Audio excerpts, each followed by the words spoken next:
In today's video, we're going to look at 3 ways that you can chant mantras in your home practice. So let's take a look.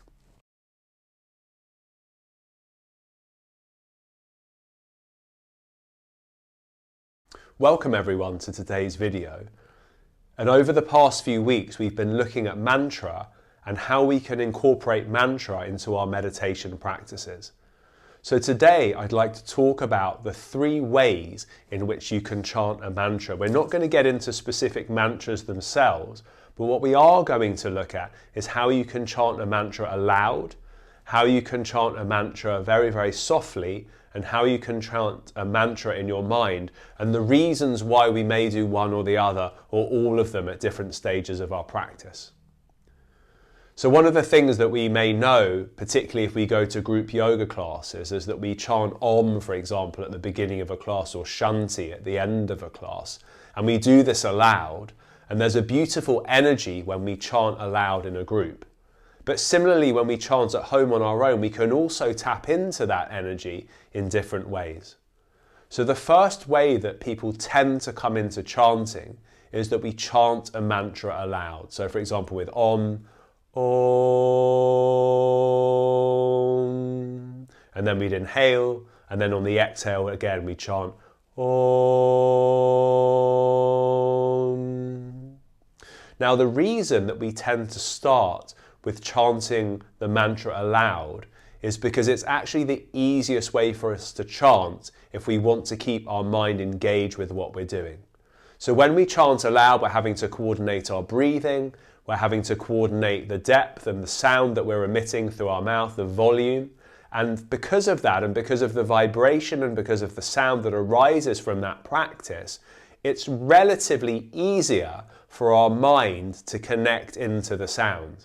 So if we're feeling particularly distracted, if we've had a particularly stressful day, or for example, we've had something very, very stressful happen to us right before we started practicing, we said, right, I need to do something in order to bring my mind down. The best thing for us to do is to chant aloud, because the power of the vibration, the power of the sound brings us fully into this moment in a way that is relatively easy for us to practice.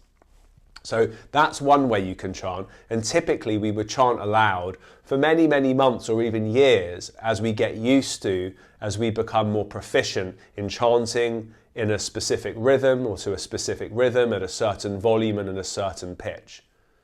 Now over time we might start to feel that our mind is becoming more habituated to paying attention to the chant and listening to the sound, and that we might want to start making the sound or the mantra or the way we chant it a little bit more subtle. So the next level that we can introduce is where we start to either mouth or whisper or speak the mantra very, very softly indeed. So that means now that we're starting to chant in a way that's much, much softer, where the vibration in the body will be felt less or to a lesser degree, and also the volume of the chant that we hear will also be much, much more subtle. So because of that, we need our mind to be much, much more focused and concentrated on what we're doing. Because the experience in the body and in the breath is more subtle, it means that it's much, much easier for our minds to be distracted. So we only really want to start mouthing or whispering the mantra once we're very, very confident and comfortable that we can connect into the mantra when we're chanting it aloud. And the final way that we can chant is that we can chant in our minds.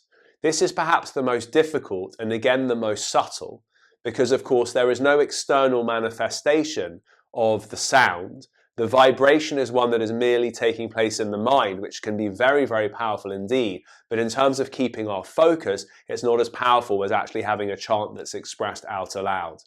So we repeat the mantra mentally in our minds, not too fast, not too slow, and we allow it to just percolate over and over again. And every time we notice our mind wandering externally or wandering onto some other thought, we bring our attention back onto the repetition of that mantra over and over again. Now what's really interesting is that although the sound of the mantra when we chant aloud can be very, very loud and powerful, it's actually regarded as the least powerful form of mantra meditation, at least when we practice on our own.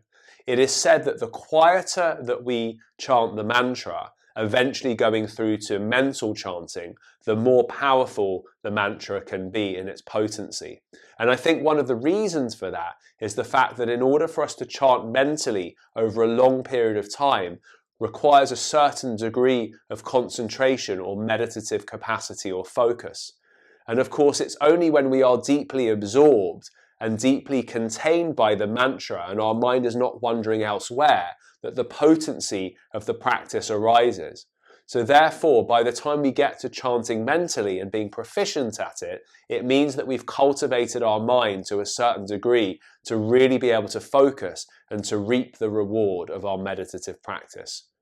So there we have it. There are essentially three ways of chanting in terms of the volume of the chant. We can either chant aloud, we can either chant very, very softly or with a whisper moving the mouth, or we can chant mentally. As always, I encourage you to play around with these different things and see how they feel to you and gradually integrate them into your own practice.